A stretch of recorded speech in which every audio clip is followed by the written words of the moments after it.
So hello and welcome back to my channel. आज हम बात करने वाले हैं अबाउट द इंस्ट्रूमेंट वेरिएबल्स। तो इंस्ट्रूमेंट वेरिएबल होता क्या है? ये एक ऐसा टूल होता है जिसको हम यूज़ करते हैं जब हमारी जो एंडोजेनिटी की प्रॉब्लम है वो इनकाउंटर होती है इन द मॉडल। तो एंडोजेनिटी की प्रॉब्लम क्या होती है ये मैं ऑलरेडी आपको बता चुकी हूँ इन द इंट्रोडक्शन टॉपिक, लेकिन एक बार फिर से हम रिवाइज कर लेते हैं कि क्या होता है। ठीक है, तो आप सबको पता है कि जो क्लासिकल लीनियर रिग्रेशन मॉडल होता है हमारा, उसमें हमारी एक एग्जाम्पशन होती है that is the covariance between the x I and you i should be equal to 0। अगर ये एग्जाम्पशन मीट होती है तो इसको हम कहते हैं कि हमारा जो वेरिएबल है एक्स जो है वो क्या है, यहाँ पर एक्सोजीनियस है। बट अगर यही assumption वायलेट हो जाए, यानी कि the covariance between the x I and you I is not equals to 0, तो हम कहते हैं एंडोजेनिटी की प्रॉब्लम है और यहाँ पर जो हमारा एक्स आई है वो हमारा क्या है, एंडोजीनियस वेरिएबल है। ठीक है, तो इस तरीके से हम बोलते हैं। अब जब इस तरीके की प्रॉब्लम एनकाउंटर होती है तो क्या दिक्कत आती है, हमने पढ़ा हुआ है, हमने ये पढ़ा था कि ऐसी इक्वेशंस पर हम डायरेक्टली ओएलएस नहीं लगा सकते। अगर हम इनके ऊपर ओएलएस लगाते हैं तो हमारे रिजल्ट्स क्या आएंगे, बायस्ड और इनकंसिस्टेंट रिजल्ट्स आएंगे। ठीक है, तो ऐसे केस में हमें उनकी जो वैल्यूज़ हैं, जो हमारे पैरामीटर्स हैं, उनकी वैल्यू को कंप्यूट करने के लिए हमें कुछ ना कुछ डिफरेंट मेथड्स करने होते हैं। इससे पहले वाली वीडियो में हमने इनडायरेक्ट लीस्ट स्क्वायर मेथड किया था। आज हम बात करने वाले हैं अबाउट द इंस्ट्रूमेंट वेरिएबल। तो इंस्ट्रूमेंट वेरिएबल होता क्या है? अब हम बात करते हैं कि कंडीशन क्या होती है कि एक अच्छा इंस्ट्रूमेंट वेरिएबल या एक इंस्ट्रूमेंट वेरिएबल की क्या कंडीशन है। तो इंस्ट्रूमेंट वेरिएबल की कंडीशन है दैट द, इसको हम डिनोट करते हैं using the symbol that is, इसको आप जी बोल लीजिए, जेड बोल लीजिए, जैसे आपको अच्छा लगे। ठीक है, इसका मेन काम होता है कि ये आइसोलेट करता है किसको, एक्सोजीनियस वेरिएशन जो है ऑफ द वेरिएबल एक्स, उसको डिटरमाइन करने में हेल्प करता है। सिंपल वर्ड्स में मैं आपको समझाती हूँ, टेक्निकल उसमें नहीं जाएंगे। सिंपली मान लीजिए y is a function of x है। ठीक है, अब इस x में क्योंकि ये कोरिलेटेड है यू आई के साथ, तो कुछ पोर्शन यू आई का भी होगा, जिसकी वजह से क्या होता है, हम x का रिलेशन y पे इंडिपेंडेंटली नहीं देख पाते। तो z जो है या z जो है वो क्या करता है, इस इम्पैक्ट को अलग अलग करने की कोशिश करता है, यानी कि यू आई के साथ जो x का इम्पैक्ट है उसको अलग करता है, ताकि हम प्रॉपर देख सकें x का क्या इम्पैक्ट आ रहा है y पर, सिंपल टर्म्स में। ठीक है, अब इसके बाद हम बात करते हैं दैट इज कि एक वैलिड इंस्ट्रूमेंट की क्या कंडीशंस होनी चाहिए। तो वैलिड इंस्ट्रूमेंट की कंडीशन ये है कि it should be relevant. Relevant का क्या मतलब है, जो हमारा इंस्ट्रूमेंट वेरिएबल है उसका स्ट्रॉन्ग कोरिलेशन होना चाहिए एक्स आई के साथ, यानी कि एक्स आई और जेड जो है, जेड आई आप कह सकते हैं, इन दोनों के बीच में स्ट्रॉन्ग कोरिलेशन होने चाहिए, दोनों एक दूसरे से काफी हद तक रिलेटेड होनी चाहिए। लेकिन जो ये z है इसका यूज के साथ कोई कोरिलेशन नहीं होना चाहिए। क्यों नहीं होना चाहिए? अदरवाइज u के साथ हुआ तो xi और zi ऑलरेडी कोरिलेटेड है, ये दोनों हो गए तो फिर वही प्रॉब्लम आ जाएगी। तो दैट्स वाई xi और zi में कोरिलेशन होना चाहिए, लेकिन इन दोनों के बीच में कोई कोरिलेशन नहीं होना चाहिए। ठीक है, अदरवाइज फिर से एंडोजेनिटी की प्रॉब्लम हो जाएगी। आई नो आपको ये अभी नहीं समझ में आ रहे होंगे, कोई दिक्कत नहीं है, मैं एक बार अभी आपको एग्जाम्पल से समझाती हूँ, आपको सब समझ में आ जाएगा। ध्यान से देखिए, अब इस एग्जाम्पल को देखिए। सबसे पहला हम बात करते हैं कि क्यों ओएलएस फेल हो जाता है और किस किस सिचुएशन में कैसे आपका इंस्ट्रूमेंट वेरिएबल हेल्प करता है। जैसे कि आप देखिए ओमिटेड वेरिएबल बायस। ओमिटेड वेरिएबल बायस का मतलब क्या होता है? तो ओमिटेड वेरिएबल बायस का मतलब है कि मान लीजिए हमारे पास एक ट्रू मॉडल है, Y I equals to beta naught beta one X I plus beta two W I plus ये यू आई है या फिर एप्सिलॉन आई भी जिसको हम बोलते हैं। ठीक है, एरर टर्म का ही हम एक रिप्रेजेंटेशन है। किसी बुक्स में आपको यू आई मिल जाए, किसी में ऐसा मिल जाता है, तो that's nothing but error term. ठीक है, अब क्या हुआ कि मान लीजिए हमारी नेग्लिजेंस की वजह से, जो भी रिसर्चर है उसकी नेग्लिजेंस की वजह से, केयरलेसनेस की वजह से, या उसके पास प्रॉपर इन्फॉर्मेशन नहीं थी, उसकी वजह से क्या हुआ, उसने जो डब्ल्यू आई था वो ओमिट कर दिया हमारे एक्चुअल मॉडल में। जब वो फोरकास्ट करने लगा मॉडल, तो उसने गलत मॉडल चूज कर लिया, that is W I beta naught beta one X I plus U आई।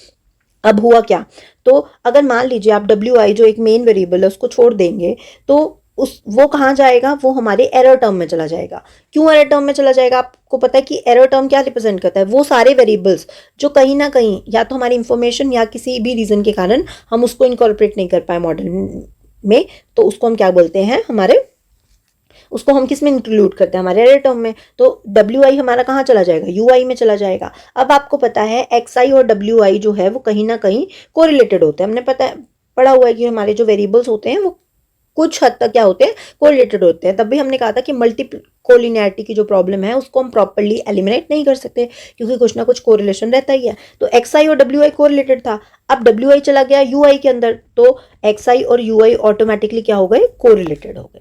तो इस तरीके से हमारा जो प्रॉब्लम था, ठीक है, कि कोवेरियंस एक्स आई और डब्ल्यू आई के बीच में होता है, तो फिर कोवेरियंस बिटवीन एक्स आई और यू आई ऑटोमेटिकली हो जाएगा और एंडोजेनिटी की प्रॉब्लम हमारे मॉडल में अराइज हो जाएगी। ठीक है, अब इसका जो बायस है कि कितना बायसनेस क्रिएट करेगा ये जो प्रॉब्लम है ओमिटेड वेरिएबल बायस, वो बायसनेस होगी that is beta 2 into covariance of X I W I divided by variance of X I. ठीक है, ये आप नहीं भी याद रखेंगे तो भी चलेगा, बस आपको मीनिंग पता होना चाहिए ओमिटेड वेरिएबल बायस का क्या मतलब है।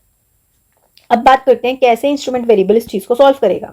एग्जाम्पल देखो, फॉर एग्जाम्पल हमने कहा जो हमारी वेजेस हैं या सैलरी है वो डिपेंड करती है एजुकेशन के ऊपर, हमारी एबिलिटी के ऊपर।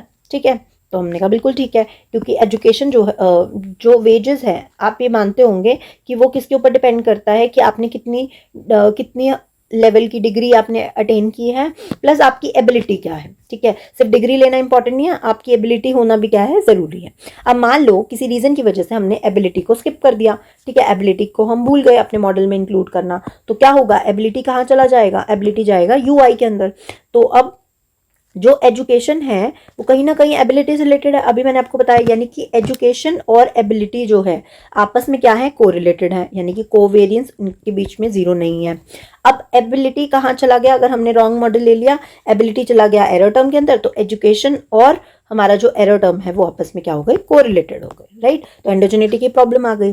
अब इसको सॉल्व करने के लिए आप क्या करेंगे, इंस्ट्रूमेंट वेरिएबल यूज करेंगे। इंस्ट्रूमेंट वेरिएबल कैसा होना चाहिए, ऐसा इंस्ट्रूमेंट वेरिएबल होना चाहिए जो कहीं ना कहीं हमारा एक्स आई से स्ट्रांगली कोरिलेटेड, यही हमने पढ़ा। तो यानी कि जो हम भूल गए हैं कह सकते हैं, या जो एजुकेशन है उससे तो स्ट्रांगली कोरिलेटेड हो, ठीक है, लेकिन हमारा जो एरर टर्म है, एरर टर्म में कौन गया है, एबिलिटी, यानी एबिलिटी से कोरिलेटेड ना हो लेकिन एजुकेशन से हाईली कोरिलेटेड हो, तो ऐसा हमें वैलिड इंस्ट्रूमेंट चाहिए। तो ऐसा वैलिड इंस्ट्रूमेंट क्या हो सकता है, प्रॉक्सिमिटी टू कॉलेज, कि कितने पास हैं आप अपने कॉलेज के, कितने पास रहते हैं, तो जितने ज्यादा पास रहेंगे उतने चांसेस बढ़ जाते हैं कि आप एजुकेशन लेने जाएंगे। ठीक है, तो covariance between proximity and education is highly correlated while the covariance between proximity and ability is equal to 0, यानी कि कोई भी उनके बीच में रिलेशनशिप नहीं है, क्योंकि आपका घर आपका कॉलेज आपके घर से कितना दूर है और आपके अंदर कितनी क्षमता है, इसके बीच में कोई कोरिलेशन नहीं है। ठीक है, तो जब आप इसको सॉल्व करेंगे यूजिंग द जी, तो आपके पास क्या आ जाएंगे, अनबायस्ड एंड कंसिस्टेंट रिजल्ट्स आ जाएंगे। आई होप आपको समझ में आ गया होगा फर्स्ट। अब सेकंड बात करते हैं साइमल्टेनियस इक्वेशन बायस की। तो ये हम ऑलरेडी पढ़ चुके हैं हमारे उसमें। साइमल्टेनियस इक्वेशन बायस क्या होता है, when there are more than 2 equations in a model and both the variable cause each other, यानी कि x है वो y को कॉज करेगा और y जो है वो x को कॉज करेगा।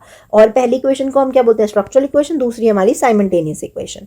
तो अब कैसे कोरिलेटेड है, ध्यान से देखो। फर्स्ट वाली इक्वेशन को देखो, फर्स्ट वाली इक्वेशन में हमारा एक्स आई जो है वो फंक्शन है वाई आई का, यानी एक्स आई डिपेंड करेगा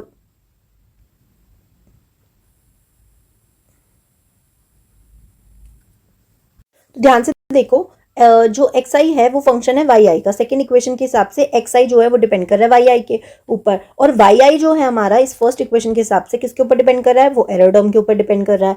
तो एक्स आई वाई आई के ऊपर डिपेंड कर रहा है, वाई आई हमारा यू आई के ऊपर डिपेंड कर रहा है, तो कहीं ना कहीं एक्स आई अल्टीमेटली किसके ऊपर डिपेंड कर रहा है, यू आई के ऊपर डिपेंड कर रहा है। तो इसका मतलब यहाँ पर हमारा एक्स एंडोजीनियस है। सिमिलरली सेकेंड उसके हिसाब से फर्स्ट इक्वेशन के हिसाब से देखें तो वाई आई फंक्शन है एक्स आई का, और एक्स आई डिपेंड कर रहा है, सेकेंड इक्वेशन में एक्स आई डिपेंड कर रहा है वी आई के ऊपर, तो कोवेरियंस हो गया इन दोनों के बीच में, that is not equal to 0, तो वाई आई भी हो गया हमारा एंडोजीनियस। तो यहाँ पर एक्स आई और वाई आई दोनों ही हमारे क्या है, एंडोजीनियस हैं।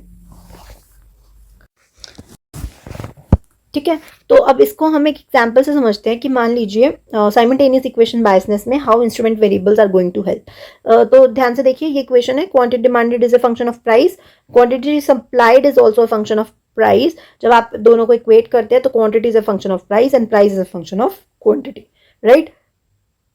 अब अगर हम इसको एस्टिमेट करने की कोशिश करेंगे इस इक्वेशन को, तो आप नहीं कर सकते, क्यों, क्योंकि यहाँ पे P हमारा एंडोजीनियस है। देखो Q is a function of theta naught and theta 1 P plus E, तो आप नहीं कर सकते क्योंकि P यहाँ पर हमारा क्या है, एंडोजीनियस वेरिएबल है। ठीक है। तो इस और जो हमारा P है वो क्या होगा, कोरिलेटेड होगा हमारा किसके साथ, हमारे एरर टर्म के साथ। तो हमें ये ऑलरेडी चीज पता है क्योंकि हम ऑलरेडी पढ़ चुके हैं। Now how instrument variables is gonna help. तो आपको पता है कि हमने यहाँ पे इंस्ट्रूमेंट वेरिएबल ले लिया इनपुट प्राइसेस। इनपुट प्राइसेस का क्या मतलब है कि सप्लाई जो है, ठीक है, सप्लाई जो है वो फंक्शन है किसका, supply will depend on the input prices. तो अगर इनपुट प्राइसेस बढ़ जाते हैं तो आपको पता है हमारी सप्लाई क्या हो जाती है, कम हो जाती है, ठीक है, और सप्लाई कम हो गई तो प्राइस फिर से आगे बढ़ जाएगा, राइट। ये आप सबको फिनोमेना पता है। तो हमको ये पता है कि इनपुट प्राइस का स्ट्रॉन्ग रिलेशनशिप है हमारे प्राइजेस के साथ, लेकिन उसका एरर टर्म के साथ कोई कोरिलेशन नहीं है। तो इस तरीके से हम इनपुट प्राइस को यूज करके इस प्रॉब्लम को सॉल्व कर सकते हैं, ठीक है। Moving on to the last thing that is measurement error. Measurement error का क्या मतलब है कि जैसे मान लीजिए हमारा ट्रू मॉडल था y i equal to beta naught beta one x1 star plus ये एरर हो गया, बट हमें पता है कि xi जो है ये एक्चुअल वैल्यू नहीं है, xi स्टार जो है वो जो एक्चुअल वैल्यू xi है, जो एक्चुअल वैल्यू xi है वो xi स्टार प्लस कुछ ना कुछ एरर है, आइदर प्लस और माइनस, ठीक है। तो मेजरमेंट एरर है, mu I is the measurement error. तो अगर हम यहाँ पे x1 स्टार की जगह वैल्यू पुट करना चाहे तो क्या हम ऐसे लिख सकते हैं xi माइनस म्यू आई, क्यों, क्योंकि that is equal to xi star. तो पुट करेंगे, अब पुट किया, इसको सॉल्व करेंगे, इसको इससे तो क्या हो जाएगा, beta not plus beta one xi minus beta one you I into error. अब ये पूरा क्या हो गया, हमारा एरर हो गया, ठीक है, पूरा हमारा क्या हो गया, एरर टर्म हो गया। अब क्योंकि हमारा ये म्यू आई जो है ये किसका पार्ट है, एक्सआई का ही तो पार्ट था। तो अगर एक्सआई म्यू आई के ऊपर डिपेंड करता तो क्या ये पूरा एक्सआई के ऊपर डिपेंड नहीं करेगा? तो आप कहेंगे मैम बिल्कुल करेगा। इसको हम बोलते हैं कंपोजिट एरर, कि हमने दो एरर्स को जोड़कर एक नया एरर बना दिया, ठीक है, और ये डेफिनेटली इसके ऊपर डिपेंड करेगा। तो जिसकी वजह से हमारी क्या प्रॉब्लम आती है, एंडोजेनिटी की प्रॉब्लम आती है, और इसी को हम बोलते हैं एटेन्यूएशन बायस, ठीक है, एटेन्यूएशन बायस बोलते हैं। अब जो बायसनेस होगा ये होगा अंडर एस्टिमेट का, क्यों, क्योंकि जो एक्चुअल बीटा वन की जो वैल्यू आएगी उससे कम वैल्यू आएगी, ठीक है। तो कैसे कम आएगी, बीटा वन इंटू आप देख सकते हैं this is sigma x square divided by sigma x square plus sigma x star square, ठीक है। तो इसकी वजह से क्या होगा, बायसनेस आएगी और हमारे जो OLS एस्टिमेटर्स होंगे वो अंडर एस्टिमेटेड होंगे, ठीक है। तो कई बार ओवर बायसनेस होती है, कभी अंडर बायसनेस होती है। अब जैसे इसका एग्जांपल क्या है, जब भी आप कोई सर्वे करते हैं और आप लोगों से उनकी इनकम पूछिए, वो कभी भी आपको अपनी एक्चुअल इनकम नहीं बताएंगे, वो हमेशा कम करके अपनी इनकम बताते हैं। I don't know what and why, मतलब this is I think Indian psychology है कि कोई भी इंसान अपनी प्रॉपर इनकम नहीं बताता है, ठीक है। तो अगर हम हेल्थ आउटकम्स को इनकम के ऊपर रिग्रेस करना चाहें तो हमें पता है कि हमें ट्रू रिजल्ट्स नहीं मिलेंगे, क्यों, क्योंकि जो एक्चुअल वैल्यू होगी वो कहीं ना कहीं माइनस होकर होगी। तो इसके लिए हम इंस्ट्रूमेंट वेरिएबल क्या यूज़ कर सकते हैं, हम एक्सटर्नल डाटा सोर्सेज यूज़ कर सकते हैं, जैसे टैक्स रिपोर्ट्स, एम्प्लॉयर रिपोर्ट्स, ताकि हम इनकम की एक्चुअल वैल्यू का पता लगा सकें, ठीक है। तो ये था अबाउट द इंस्ट्रूमेंट वेरिएबल। इसके बाद अब हम बात करेंगे that how instrument variable are going to help in the 2 SLS, two stage least square method में कैसे हेल्प करने वाला है उसके बारे में बात करेंगे।